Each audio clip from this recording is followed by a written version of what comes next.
Good day. This week we've been looking at stopping the leak, and we've just seen how we need to stop the leak in our relationship with God, and we need to stop the leak with regards to our emotions by taking charge and directing our emotions by what we're thinking about. And today I want to talk about stopping the leak in our relationships when those closest to us. You know, it's amazing that what I've seen in life, that man, you can have all the money in the world, you can be at the peak of your health, you can be emotionally full, but if your relationships with those closest to you are leaking and you're unhappy in the relationships with those closest to you, man, your life can be miserable purely because of relationships with those closest to you.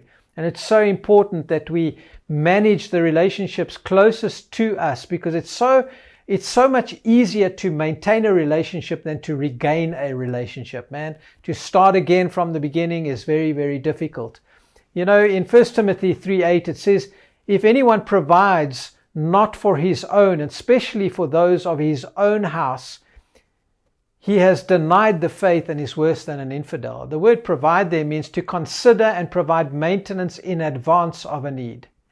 So he's talking about, man, looking at those things that you can do in advance to those closest to you so that you can manage those relationships and make sure that those relationships are not leaking. And this requires some time and some effort. But there are two things that really, really matter in life. And the first is your relationship with God, obviously.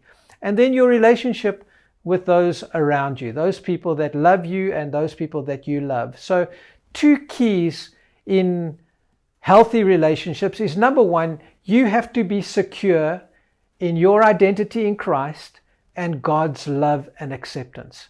Because when you are secure in who you are as a person, and you are secure in the fact that God accepts and loves you, you can then give it away because you've released people from all codependency. You're not looking to people to meet a need in you. If they do something for you, it's not because you need it. It's because you can enjoy it and receive it for what it is. And you can meet people's needs emotionally because you are whole emotionally, because you're getting your emotional needs filled and met through your relationship with God, because you recognize He is your source. So He's the one who affirms you. He's the one who loves you, and you can be secure about who you are as a person.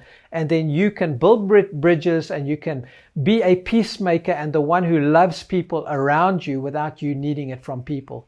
And secondly, to maintain healthy relationships, man, just do the little things. The little things that you know make people feel loved. In Song of Solomon 2 verse 15, it says, the little foxes spoil the vines, for our vines have tender grapes. In the Message or the New Living Translation, it says, quick, catch all the little foxes before they ruin the vineyard of your love.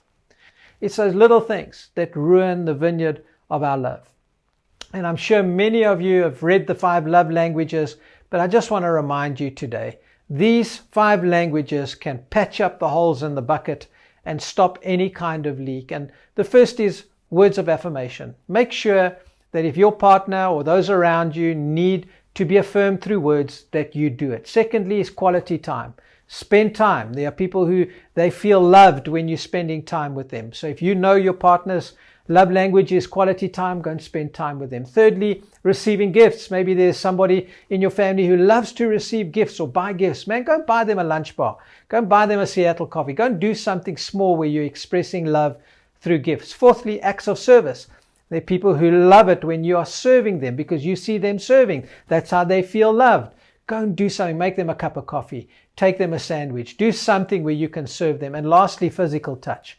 If you know that your partner, the one that you love, enjoys physical touch, go and express physical touch with that person. And in so doing, you're speaking a love language that they understand, that they feel loved by it, and you are doing it not to get something from them. You are doing that to make them feel loved. Always remember, you are highly favored and deeply loved of God.